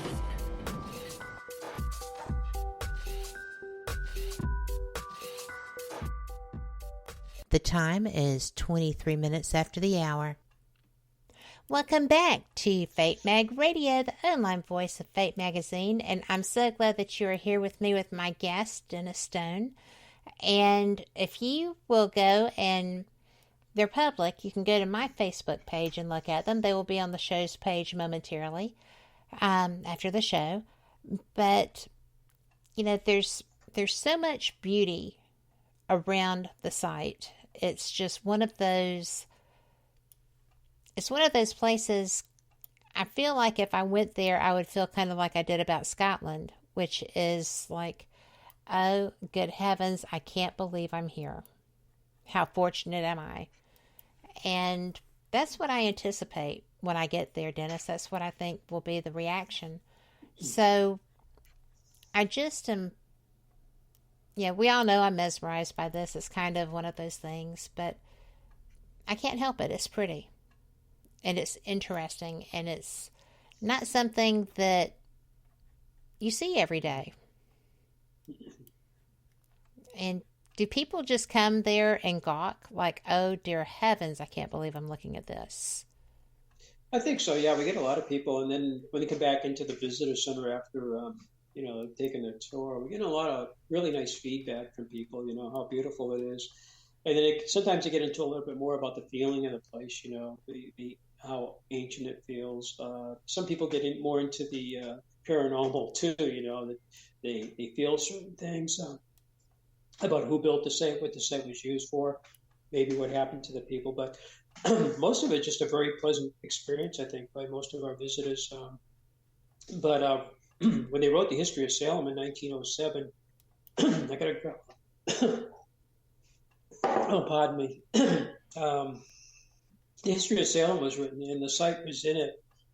The guy's name was Edgar Gilbert. He was a friend of Robert Frost.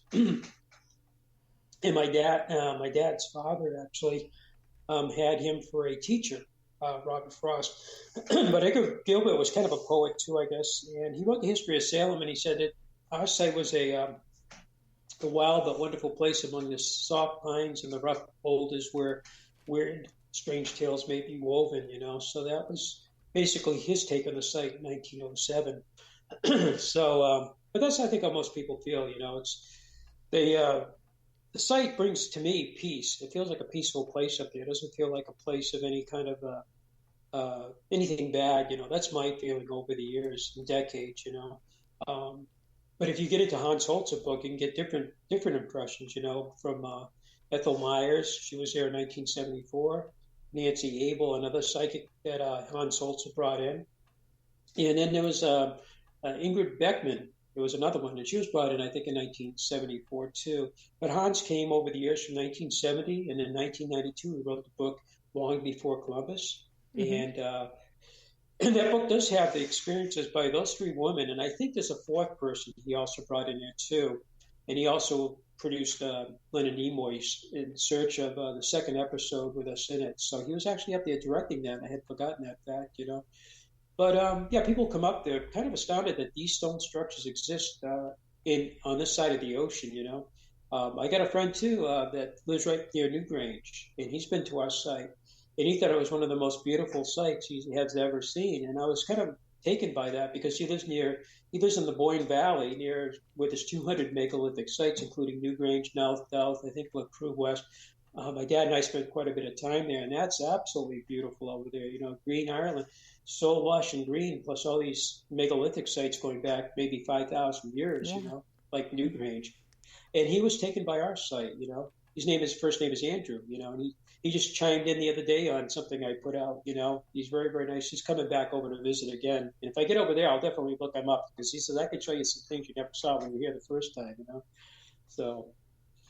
Well, because you've cleared so much out, your whole forestry project has opened the vistas so much from the first pictures I ever saw, right? Because the first time definitely. I saw this was a couple of years ago, and when we first spoke, and I cannot get over how much better visibility there is. I mean, the serpent mound in the second image that I shared is astounding. It is astounding. And then the solstice stones, it blows me away. It absolutely blows me away. I do like the fact that you have a bear in one of your pictures. I will remember that when I come. So, and I will be standing behind you as we go through. Okay. Oh, okay. But, I told you that, and I just want to touch on this because someone in my chat, my messaging had asked me about Lovecraft's Dunwich Horror being based on your site. Is that a thing? Well, yeah, there's been some research done on H.P. Lovecraft, because he was out of Rhode Island. Yes. And visiting our site back, I think he died in the mid-30s, so sometime before he passed away, around 1929, which is the year my dad was born, if I recall, that he might have visited with a guy named, the last name was Munn, and they were friends, and they're both from Rhode Island, and I think they came up with their two wives, and they visited the site, and I think it was the Dunwich Horror, which is actually, in Athol, Mass. But when you look at all the names and the way they crossed the river and went up this hill and everything in the site's description, seems to be our site. And the question then comes up, did he visit our site before that came out, or was he visiting it after? And I think there's been an argument going back both ways, and I don't know if the jury's still out on that. But he did visit our site.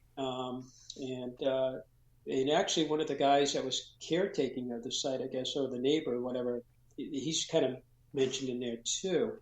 And the other possibility is, what's his name? I'm trying to think of the guy before him that came up around 1919. Very, very famous guy came over from Russia.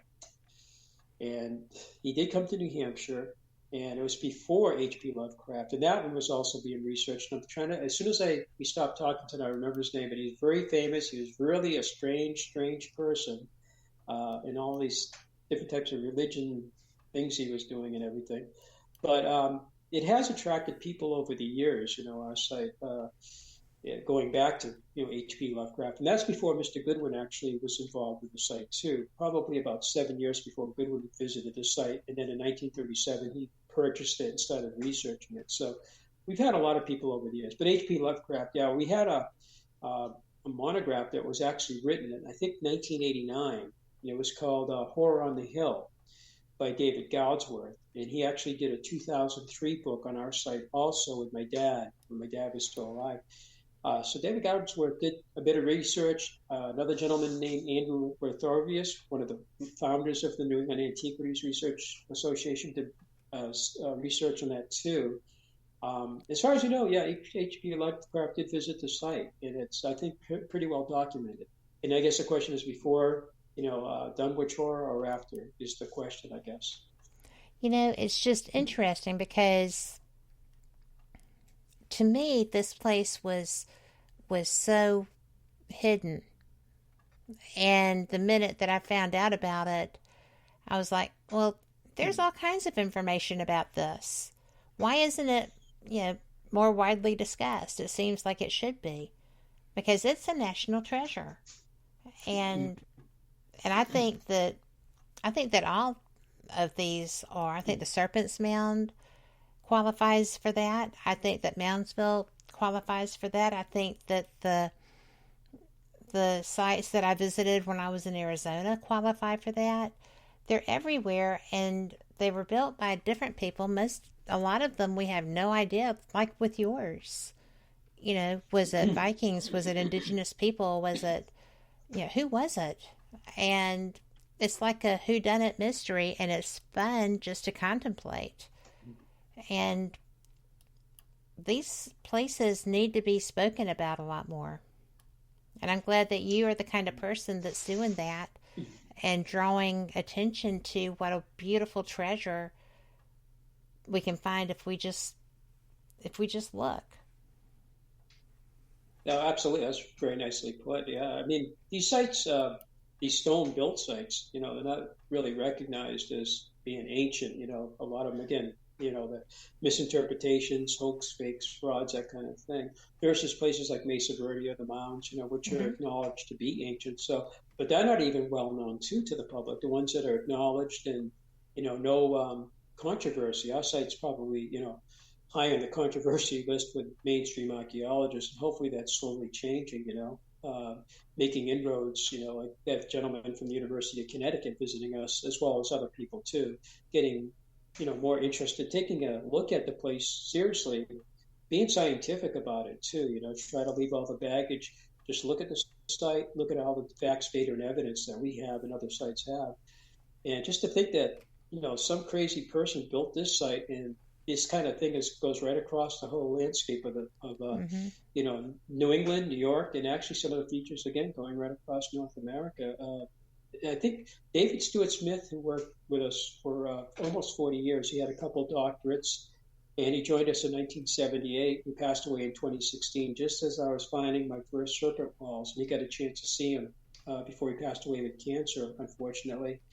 And he said, it's like, we have a lithic or stone building culture across the Northeast that's unrecognized, in some cases ridiculed, in other cases they don't want to even discuss this possibility that there was a culture here building ancient stone ruins. And why is this prejudice, and why aren't they looking at this? I have a hard time trying to explain why mainstream does this, except when they go to school they learned it a certain way. They took tests, quizzes, and they learned what our prehistory is like in the Northeast. And then they go out and they teach or they publish and they say the same thing. There's no ancient stone ruins. And to learn that you've been wrong when you went to school, learn to test and quizzes, and you go out and write books or you publish and you say the same thing, that there's not any ancient, and to find out you were wrong about that, I think it's a big pill to swallow for a lot of these people. Because I can show you our site. I'm interested in UFOs and ghosts, but I can't really on a daily basis show you one of these. I've seen 3 in my life, UFOs, which are pretty amazing. The ones, what I saw, really blew my mind. And I flew for 42 years, and I ended up with about 30,000 hours of flying time. And these were not aircraft, that I've ever seen anything like. But I can't really go out there and show you that, but I can show you the site. And then we can go around New England and show you a lot of these sites, so they're there. So the question is, why aren't the mainstream there too, looking at these things objectively? Yeah, I never understand that. I don't know. And it's with the ufology stuff, we know why they didn't do it, because they were afraid it would create panic. But right. Come to find out, everybody was seeing them. This is not something that was this wasn't a theory that people were going to be shocked by, because if someone hadn't seen one, then a family member or a friend had. It wasn't what they anticipated people's reaction to be when this started being discussed. And I think the same is true with your sites, your site and others like it, because there were people here when the first immigrants showed up.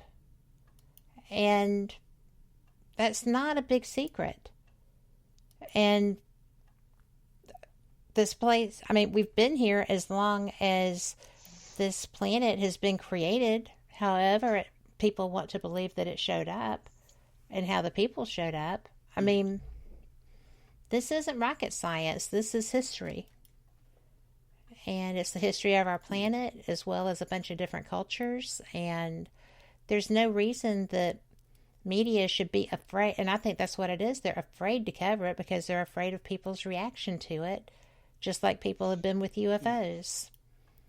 Right, yeah, and that's UFOs are slowly making some inroads with the Pentagon release, which is good, giving some credibility to some of the, the sightings, that I've been seeing.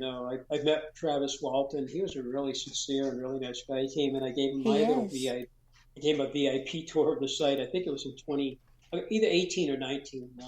And he sent me a book later from Arizona, and we knew the Betty Hill, and she seemed very sincere too. We didn't meet Bonnie because he passed away in '69. Before we met Betty in '74 actually, and she became a life friend of my mom's. But it's kind of parallels that, kind of like a cover up a little bit, and kind of they're very dogmatic about it, and so we've been called, crazy people. They attacked the messenger. That's what all of us, my family and all the researchers over the 85 years, at least in our site and other sites, kind of like messengers trying to say, hey, look what we have, and then they try to discredit, all these messengers and say you're crackpots, you're lunatics and fake science and all of this stuff, the fringe. We've been called a lot of names over the years, but there's nothing fringe about it. No, and it's the site there. shouldn't be. They shouldn't ridicule, or the site shouldn't take that abuse from these people, from these mainstream people. The site, is what it is, and I think it's a very, very ancient site. I think the evidence suggests that. All the facts, data, and evidence we've collected at our site and other sites seem to suggest it goes back before the colonial period. So it's not some crazy farmers building. That's an easy excuse, I think, by mainstream, just to write it off. Especially if you're talking to the media. That's just what they can say. Yeah, they can, and it's opinion, really. It's like their opinion. Well, yeah. And they all have opinions on it. So, but I think slowly that will change. Maybe the science will help us too, because we've had optically stimulated luminescence test done that was done 2 years ago at our site, and Dr. Feathers from the University of Washington actually led that. And they did sites from New Hampshire. They did 3 different places in New Hampshire: Milford, New Hampshire, Deerfield, and our site. And then they did sites all the way down to Virginia. And the results are just coming out now, over 2 years later. And the results, they're putting it in a journal called the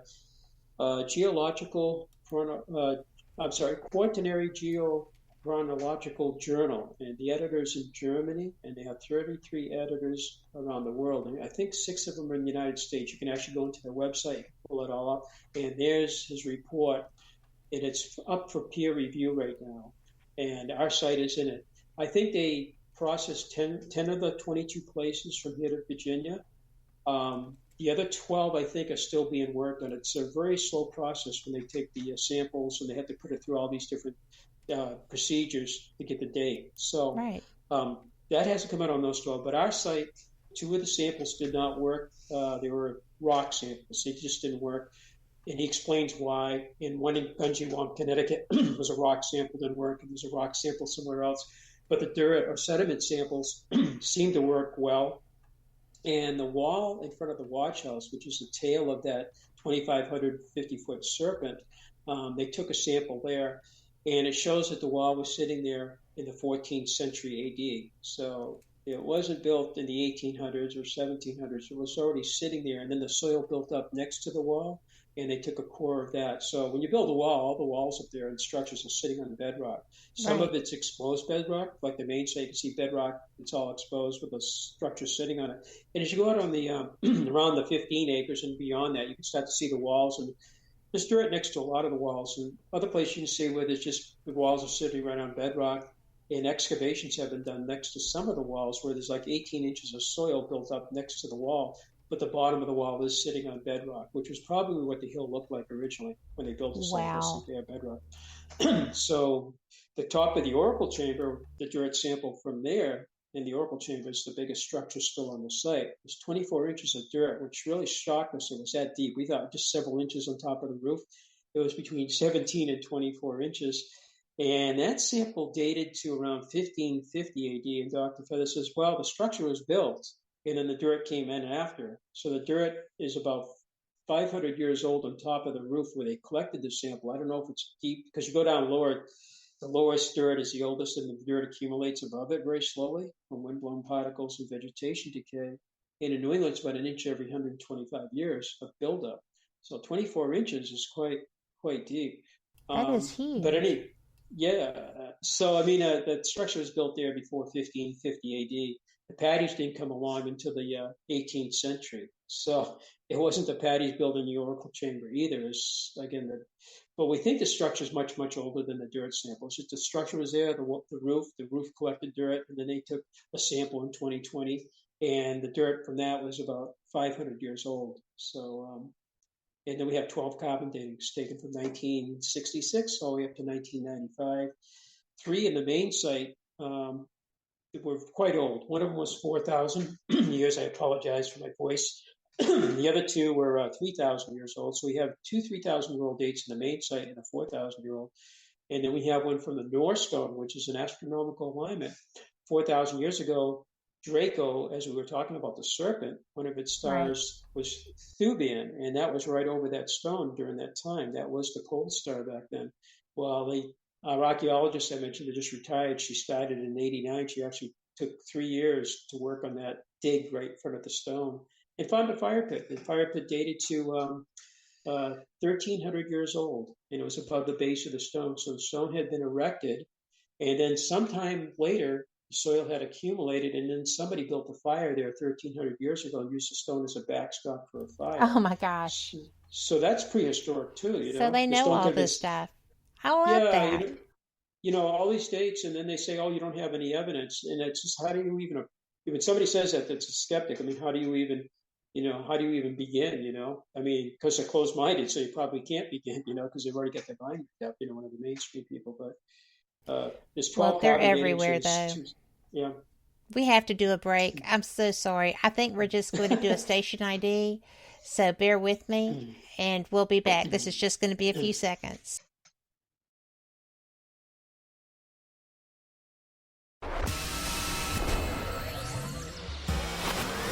You are listening to WBHM Digital Broadcasting, Birmingham, Alabama.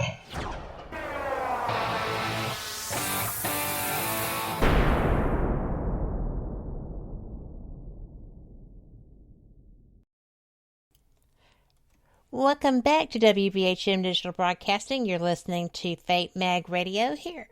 And I'm so glad to have my guest, and Dennis Stone, the owner of America's Stonehenge in Salem, New Hampshire.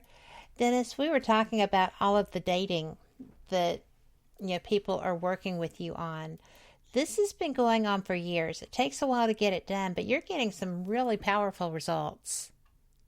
And I'm sorry I had to interrupt you. Oh, no problem, man.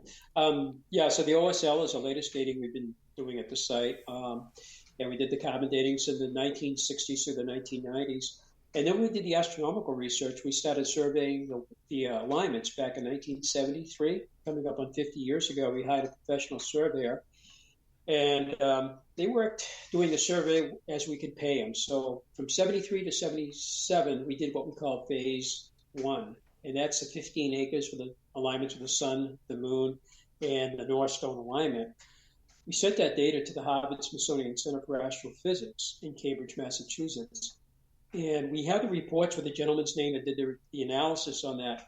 And basically in 78, we got back the results that if these stones were used for astronomical alignments, they would work about 1800 BC, about 3,800 years ago, plus or minus a couple hundred years. And that was quite really exciting, because that date there was with our oldest carbon dating on the main site of, as I mentioned a few minutes ago, up about 4,000 years. It was actually 1800 BC in the carbon dating, plus or minus 250 years.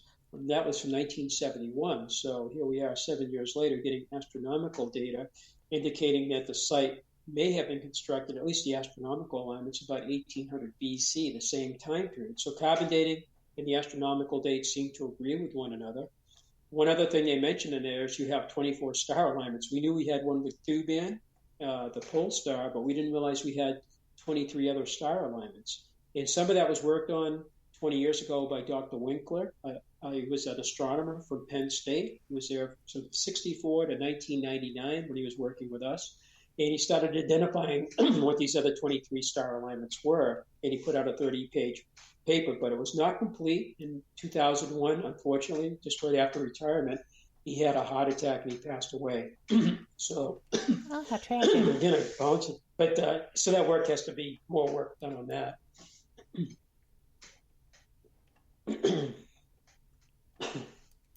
Well, the plus side is that he knows all of those answers now, and you still have to work for them. Right, you have to, yeah. So the work will continue. We're doing more work on the with the LiDAR. We're doing more with the ground penetration radar. We've been using that. We're going to be mapping all the 12 underground drains. The site was actually engineered with a whole storm system. I may have mentioned that on previous shows, but some of these drains go 75 feet. They're all man-made. They're parallel walls with capstones, like almost like one of our chambers on a small scale, but they run anywhere from 12 feet up to 75 feet, and they've never been fully explored. So the lady with the radar, Doria, she's coming back and she wants to map all the underground drains and see exactly where they go. And then with her radar, she can actually kind of see into them. Maybe there's some artifacts inside of them too, and that's what we have found when they have opened up some of the drains, like in 1967, one of the exit drains to the Oracle chamber, they found like camera stones inside the drain and some other stone tools that had actually gone into the drain, just like at home, things go into your drain. So she's supposed to be up possibly next year. She was going to come a month ago, and then something happened, so hopefully we'll get her back to do some mapping with her radar. That'll be kind of exciting too. LiDAR is some amazing stuff, isn't it? It can give you all kinds of answers.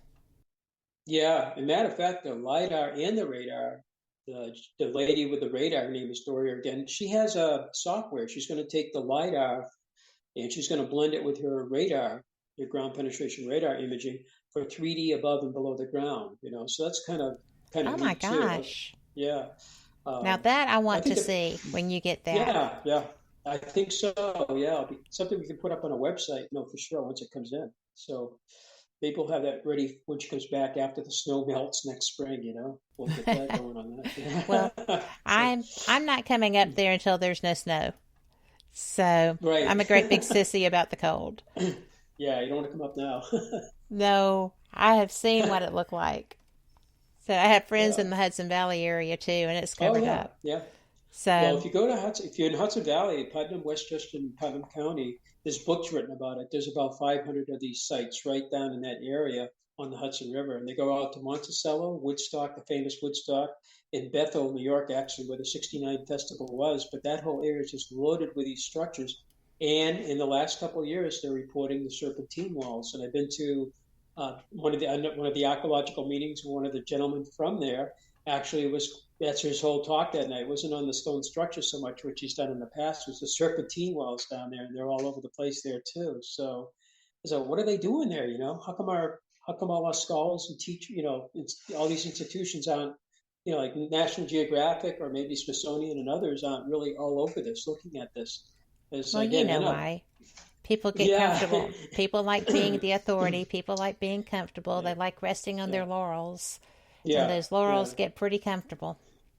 Yeah. So they don't bother to, they've done their work, they're done, they're right, go away. Yeah, they don't want to upset their colleagues either, the ones that are, naysayers about the whole thing either. But they're all over the landscape, So if you're in the Hudson Valley with your friends, maybe they can take you to a couple of these structures, That'd be kind of fun. Well, I, just like with you, I don't go if it's cold. And in the summertime, I'm usually at the beach. That's not true. I do travel a lot for cons and stuff like that. Now that COVID's over, maybe I'll get back to that. But I really, I have not traveled much in upstate New York, to be honest. I just have friends there. But that I run into at conventions and things of that nature. I'm going to have to. I've already told my husband that we're coming up to your site, and he's very excited about that too. Oh, that's great. Yeah, but absolutely. Yeah. It's hard to imagine that this is something that has been put off for so long. People have just, it's almost dereliction of duty for researchers, historians, things of that nature. This is a big deal. This is a whole different part of the history of this continent that people have just blown off. And I think that's sad. I think that it's something that matters a whole lot. Definitely, yeah. We think, like, even I was just thinking on the West Coast too, besides the serpent things out in Weed, California, Southern California, in the Colorado River, in a town called Blythe, there's the same kind of artwork you'd see at the NASCAR lines in Peru that are famous. I think they're UNESCO World Heritage. And also, I think Chile has 50,000 square miles of these artwork in the desert, similar to the NASCAR lines. But we have those in the United States, right on the Colorado. I think there's 200, and they call them the Blythe Indialagos. And I just had a gentleman from the West Coast. He lives, he's in Point, what is it called? Dana Point. Beautiful place out on the below, it's not near St. Clemente. And he goes all over the country. He's alive, but he's involved with ancient sites. I never knew there was such a thing, And he just came back from he was over in London doing a BBC thing 2 weeks ago, but he was blown away by our site. And I mentioned that he really wants to get more involved with our site. And he's pretty knowledgeable, pretty well read, but he had never heard about us until recently. And he says, why isn't your site known? And I never have a good answer for that.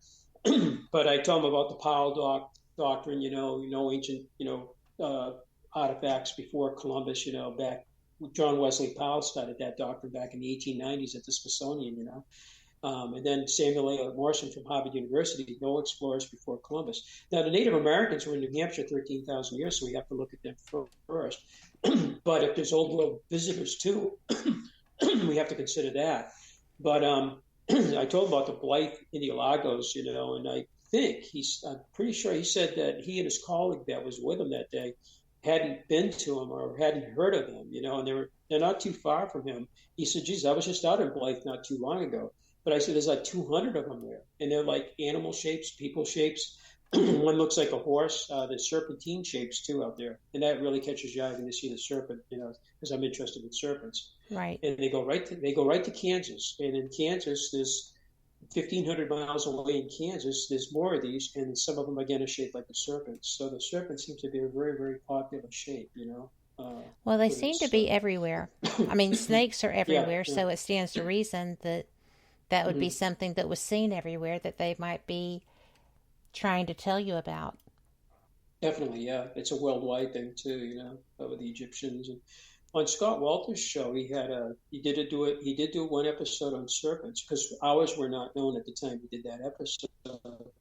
But he did show one in Scotland. It was part of an esker, which is just a natural formation. It was kind of curved, I think. It's a geological formation. And whoever built this, they actually took that and they built a wall on top of it and continued it into a serpent. So there's one of these in Scotland. I'd like to see that. You were in Scotland. I guess we'll have to find out go back and find it, because it looked really interesting on TV. I'd like to know where in Scotland that is, because I'm planning on going back. So I would go to check that out.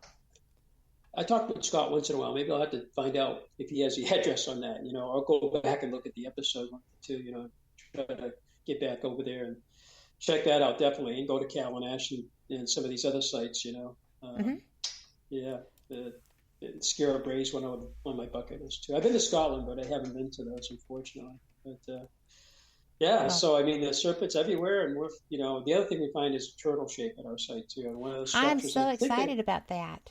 I think I showed you that picture, right? You did, yes, and it does look like a turtle. It really does, yeah. And people have been telling us that visitors coming through go, you got a turtle shape to this structure at number 13 or whatever that's on the map. And I'm like, oh, really? And I go up there and I'm looking for a carving, I'm looking for something, or even the shape of it. And I didn't see it until this summer. And I stood back, I took the picture.